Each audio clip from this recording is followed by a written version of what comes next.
বগুড়ায় মা হত্যার দায়ে ছেলে গ্রেফতারের ঘটনা নতুন মোড় নিয়েছে। ছেলে নয়, বাড়ির ভাড়াটিয়ার হাতে খুন হতে হয় উম্মে সালমাকে। অভিযুক্ত মাবিয়া ও তার দুই সহযোগীকে গ্রেফতারের পর এমন চাঞ্চল্যকর তথ্য জানিয়েছে পুলিশ। হত্যার আলামত উদ্ধারে আসামিদের নিয়ে অভিযান চালাচ্ছেন তারা। গত 10 নভেম্বর নিজ ঘরের ডিপ ফ্রিজের ভেতর পাওয়া যায় গৃহবধূ উম্মে সালমার হাত পা বাঁধা মরদেহ। ওই সময় তছনছ ছিল পুরো বাড়ি। এ ঘটনায় ছেলে সাদ ইবনে আজিজকে সন্দেহভাজন হিসেবে আটক করা হয়। র্যাব জানিয়েছিল টাকার জন্য মাকে হত্যা করে ছেলে।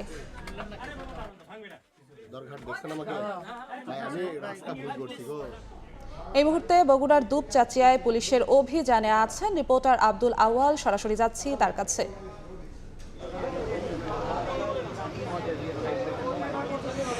সারা দেশে যেই বগুড়ার দুপচাচিয়ার যে ঘটনাটি নাড়া দিয়েছিল, ছেলের হাতে মাকে হত্যার যেই ঘটনাটি, সেই ঘটনাটির পর